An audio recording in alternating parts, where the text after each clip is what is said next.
एक गांव चंदननगर पर चुड़ैल का साया था। वह अक्सर गांव के जवान लड़कों को पकड़कर ले जाती थी।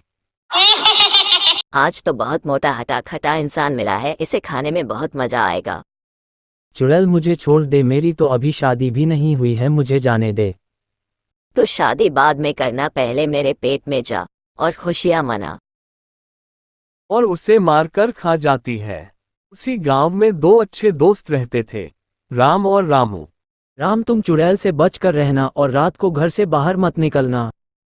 ठीक है रामू, तुम भी अपना ख्याल रखना। वह कल शाम को एक लड़के को पकड़ कर ले गई। एक रात राम का पेट खराब हो जाता है और वह शौचालय करने घर से बाहर निकलता है और घर से थोड़ा आगे जाता है।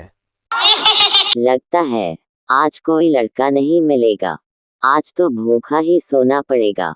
थोड़ा और आगे चलकर देखती हूँ, कोई लड़का मिल जाए। और चुड़ैल को राम दिखाई देता है और चुड़ैल राम को पकड़कर ले जाती है। अगर तू नहीं मिलता तो मुझे आज भूखा ही सोना पड़ता, तुझे कच्चा चबा जाऊंगी। नहीं नहीं, मुझे छोड़ दो, मैं तुम्हारे हाथ जोड़ता हूँ, मुझे छोड़ दो। अब तू मेरे पेट में जाएगा। जब तक मैं इंसान का खून नहीं पीती, जब तक मुझे शांति नहीं मिलती है। चुड़ैल उसे मारकर खा जाती है। इसका खून तो बहुत ही अच्छा है, मैं गांव के सारे जवान लड़कों का खून पी जाऊंगी। सुबह होते ही गांव वालों को पता चलता है कि वह राम को उठाकर ले गई। वह सब गांव की सभा बुलाते हैं। हमें चुड़ैल का जल्द से जल्द कुछ करना होगा, नहीं तो वो सबको मार देगी। सरपंच जी, उसे जादू भी आता है, हम उसे कैसे मारेंगे? कोई ना कोई समाधान हमें ढूंढना ही पड़ेगा। हम ऐसे ही अपने गांव के लड़कों को मरते हुए नहीं देख सकते। मुझे पता है रामू, तेरे दोस्त को चुड़ैल पकड़ कर ले गई। वह रात को घर से बाहर निकला था। क्या वह राम को पकड़ कर ले गई? मैं उस चुड़ैल को छोड़ूंगा नहीं, उसने मेरी प्यारे दोस्त को मारा है। तुम उससे बच कर रहना, उसको मारने के चक्कर में तू खुद मर जाए। उसे मारने का तरीका जंगल में रहने वाले बाबा ही बता सकते हैं। ठीक है। रामू बाबा के पास जाता है और सारी बात बताता है। मैं तुम्हारी मदद नहीं कर सकता, लेकिन काली पहाड़ी के पीछे जादुई चिराग का जीन ही चुड़ैल को मार सकता है। मैं उस चिराग को लेने जाऊंगा और उस चुड़ैल को जान से मार दूंगा। लेकिन बच्चा, चिराग की रखवाली एक शैतान करता है, तुम्हें पहले उसे मारना होगा, उसके मरते ही वो चिराग में बदल जाएगा।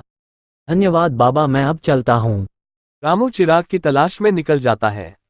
कहाँ मिलेगा शैतान, आगे चलकर देखता हूँ। थोड़ा आगे चलते ही उसे शैतान दिखाई देता है। ए बालक, तुम यहाँ क्या कर रहे हो? मैं चिराग लेने आया हूँ। उसके लिए तुम्हें मुझसे लड़ना होगा। ये लो तलवार। रामू उछलता है और दानव को तलवार से मार देता है और चिराग में बदल जाता है। चिराग में से जीन कैसे निकलेगा? ये जादुई चिराग जिन निकल जाए, इसमें से जिन क्यों नहीं निकल रहा है? से पता नहीं चल रहा था कि चिराग में से जिन कैसे निकलेगा। वह चिराग को रगड़ कर देखता है। यह क्या हो रहा है? ये धुआं क्यों निकल रहा है? क्या हुक्म है मेरे आका? आपने मुझे चिराग से निकाला है, बताओ मैं आपकी क्या इच्छा पूरी करूं? मैं बहुत दिनों के बाद चिराग से निकला हूं, आपका धन्यवाद। इतनी छोटी सी बात आका, उस चुड़ैल को जलाकर राख कर दूंगा। हे कालीन, मैं तुझे बुला रहा हूं, जल्दी से आजा। जिन, ये क्या है? इससे क्या होगा? आका आप इस पर खड़े हो जाओ, यह अपना काम खुद कर देगा। हे जादुई कालीन, मुझे आका के गांव ले चल।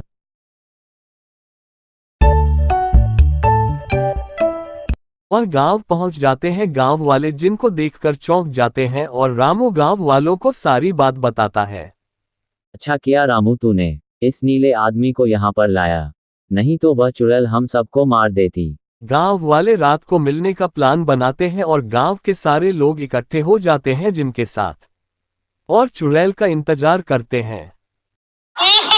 अच्छा, तुम गांव वालों ने इस नीले तोते को मुझे मारने के लिए बुलाया है। इस मोटे आम को छोड़ूंगी नहीं। तू मेरा मजाक बना रही है? तू जानते नहीं है मेरे अंदर 3 लोगों की ताकत है। तू तो गई। तू मुझे जानता नहीं है, मैंने कितने कुंवारे लड़कों का खून पिया है। अब तेरी बारी है, ये ले। तेरे ही छोटे जादू से मेरा कुछ नहीं होगा, ये ले तू। चुड़ैल जिनके जादू से मर जाती हैं। गांव वाले खुश हो जाते हैं और रामू का सम्मान करते हैं और गांव में बिना डरे रहते हैं।